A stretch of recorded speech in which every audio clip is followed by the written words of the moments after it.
Kyiv पर कब्जे के यूक्रेन और जो बड़ी खबर आ रही है अपने दर्शकों को बता रहे हैं, रूस को रोकने के लिए आम लोग भी सड़क पर उतरे हैं। जैसा गौरव आपको लगातार बता रहे हैं, अलग अलग जगहों पर एंट्री नाकों पर पहरा दे रहे हैं आम लोग, चाहे वो छोटे मोटे पेट्रोल बम्स या ये सब बनाकर, हथियारों को उठाकर कैसे टैंकों पर फेंकना है, कैसे हमले करना है, ये आम लोग भी शामिल हो रहे हैं। और इसीलिए तस्वीर हर पल और भयानक और खतरनाक होती हुई स्थिति ही इसे कहा जाएगा। आप सांसद को देख रहे हैं, सबसे कम उम्र के ये सांसद हैं, इन्होंने हथियार उठा लिए हैं। ऐसे ही अब कभी जो मिस यूक्रेन, कभी कोई मॉडल, कभी कोई एक्टर, उनकी तस्वीरें आ रही हैं, सब हथियार उठा रहे हैं। किस तरह से ये हमला कर पाएंगे, क्या कर पाएंगे, ये अपनी अलग बात है, लेकिन आम लोग हथियार उठा रहे हैं और इसी के साथ वो रेजिस्टेंस बिल्डअप कर रहे हैं। जल्दी जल्दी छोटा छोटा रिएक्शन सबसे लेते हैं। मतमान साहब, आपने हाथ उठाया था, जल्दी से कोई रिएक्शन गौरव की बात पर अगर आप देना चाहें, गौरव भी उस पर फिर जवाब देंगे। छोटा छोटा रिएक्शन सब प्लीज।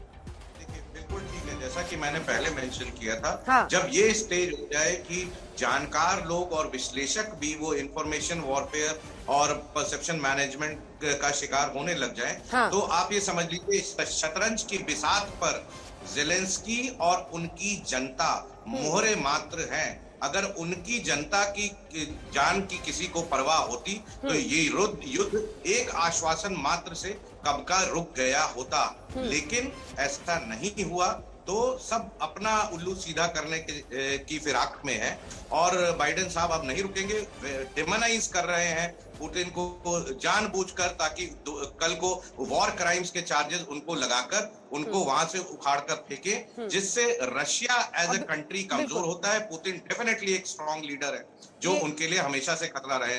2014 सेना की हम तस्वीरें दिखा रहे हैं, इसको सेफली कहा जा सकता है, किस तरफ की सेना है ये? देखिए, ये जिस तरह से सेना है, मैं समझता हूँ ये यूक्रेनियंस हैं, अपने ही उस इलाके में जा रहे होंगे, लेकिन ये रशियन फोर्सेज हैं, बिल्कुल क्लियरली रशियन फोर्सेज हैं। क्लियरली ये जो आ रहे हैं ये रशियन फोर्सेज हैं और ये मेरे ख्याल में किसी छोटे शहर की तस्वीरें होंगी, सुमी वगैरह की, या यहाँ पे जहाँ पे तैयारी कर रहे हैं, जिस तरह से आए। मैं ये गौरव की बात को आगे बढ़ाना चाहता हूँ, फिर उसके बाद आप आगे बढ़ाइएगा जल्दी से। मिस्टर साहब, आपका एक छोटा सा कमेंट, क्योंकि आप कह रहे थे बहुत मैच्योरिटी के साथ इस वक्त जो बाइडेन दिख रहे हैं, लेकिन कई लोगों की राय इसको लेकर अलग है। आप वेपन्स ऑफ मास डिस्ट्रक्शन का आरोप लगाकर सीधा इराक पर हमला कर देते हैं, जो देश आपसे इतना दूर है। और आज जब रूस जस्टिफाई, बार बार हम कह रहे हैं, युद्ध को कोई जस्टिफाई नहीं कर सकता, ना ही रिहायशी इलाकों पर आप ये कह दें कि 4 लोग हथियार उठा लिए तो आप पूरे के पूरे सुपरमार्केट को उड़ा देंगे।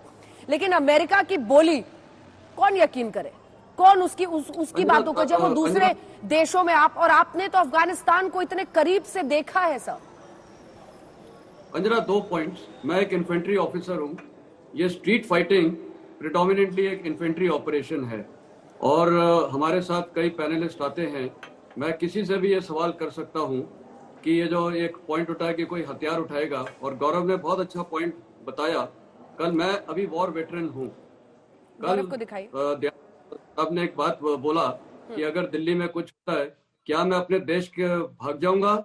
नहीं, मैं अपने देश के लिए लड़ूंगा, हथियार उठाऊंगा। और आज मैं अंजना बता दूं, इस देश में कई सिविलियन लोग हैं जो हमें मिलते हैं, और जब कारगिल होता है या कुछ चाइना जैसी चीजें हरकत होती है, मेरे को बोलते हैं साहब हमें सेना में आना है, हम देश के लिए देना चाहते हैं। तो वो जो जज्बा है वो कोई मीडिया मैनेजमेंट से नहीं इफेक्ट होता है, नंबर 1। तो उस लिहाज से अगर कल मैं जाके कोई मॉल से या कहीं गोली फायर कर रहा हूँ, तो दुश्मन को you have to physically clear the enemy by not destroying buildings, you have to capture kill him. That is the training. मैंने आज तक ये ट्रेनिंग नहीं ली है कि जाके रिहायशी इलाकों में और वो कोई छिप रहा है। दूसरा, ये बार बार एक सवाल उठता है कि इनको मोटिवेट किया गया वॉर के लिए। मैं किसी भी पैनलिस्ट से, किसी भी एक्सपर्ट से, किसी भी वर्ल्ड लीडर से एक सवाल ही उठाता हूँ। आपने अफगानिस्तान की बात छोड़ी, बहुत अच्छा किया अंजना। 1979 में सोवियत यूनियन ने इन्वेट किया था अफगानिस्तान को, किसी यूएन मैंडेट लिया था? क्या वहां नेटो थी? उसका पूरी दुनिया को जवाब पता है, नहीं थी। क्यों गए थे? उसका कारण भी मैं बता देता हूँ। वहां पर उन्होंने कम्युनिस्ट रिजीम को लगाया था, तराकी को, नूर मोहम्मद तराकी को। वहां की जनता उनसे नाखुश थी। उनको फिर उन्होंने 78 में अफगानिस्तान सोवियत ट्रीटी साइन की, फ्रेंडशिप की, जिसमें इकोनॉमिक और मिलिट्री असिस्टेंस थी। और उसके बाद नूर मोहम्मद तराकी को मेसन साहब सितंबर 79 में, एक मिनट में कंप्लीट कर देता हूँ, सितंबर 79 को उनको असैसिनेशन किया वहां के लोगों ने, और उसके बाद सोवियत ने इन्वेजन किया। क्या ये नेटो ने उनको मोटिवेट किया था? और वो इसलिए किया था, उन्होंने बोला यही चीज सिक्योरिटी कंसर्न, और वो गेटवे एशिया है, तो क्या इंडिया के लिए फिर सिक्योरिटी कंसर्न नहीं होता? तो ये सिक्योरिटी इश्यू हम ज्यादा फ्लॉग कर रहे हैं, हिस्ट्री में जाना चाहिए। ठीक है, आपने जितने पॉइंट्स उठाए, आपने जमीन पर सब कुछ करीब से देखा है, हम सब उसका सम्मान करते हैं। रूस के हक में यहाँ कोई बात नहीं कर रहा, लेकिन अमेरिका भी यही करता आया है।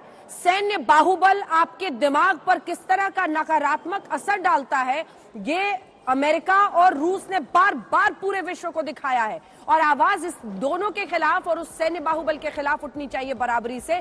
सिर्फ इस पर चर्चा हो रही है। वो तस्वीरें दिखाइए जल्दी से, कमेंट सर आपसे, जिसके साथ हम छोड़ेंगे। ये जो आर्मी दिख रही है, आर्मी जो दिख रही है, जल्दी से एक बार तस्वीरें दिखा दीजिए। ये जो आर्मी जाती हुई दिख रही है, आप इस पर क्या कमेंट्री करेंगे? फिर गौरव से बाद में बात करेंगे। देखिए, ये जो टैंक्स और ये लोग आ रहे हैं, ये रशियन आर्म फोर्सेज, ये रशियन आर्मी है, ये रशियन आर्मी है। ये जो इनके पहले लोग पहुंच चुके हैं, ये वहां रशियन आर्मी है, रशियन कैंप है, उनका इक्विपमेंट है। लेकिन दूसरी तरफ से जो आप देख रहे थे, जा रहे थे, वो कहीं ना कहीं एक यूक्रेनियन 2-3 सोल्जर जा रहे हैं। मैं क्या कहना चाह रहा हूं कि जो रशियन आर्म फोर्सेज हैं, आपको एक मतलब समझना पड़ेगा। आज बाइडेन साहब अपना स्पीच स्टार्ट करते हैं, वो स्टार्ट करते हैं रशिया से। कल रशिया के डिफेंस मिनिस्टर अपने टीवी पे आते हैं, अपने सोल्जर्स को एड्रेस करते हैं, अपने कमांडर्स को एड्रेस करते हैं। वो कहते हैं कि हम किसी किस्म से अपने यूक्रेन में अपने सिविलियंस की कैजुअलिटीज नहीं करेंगे।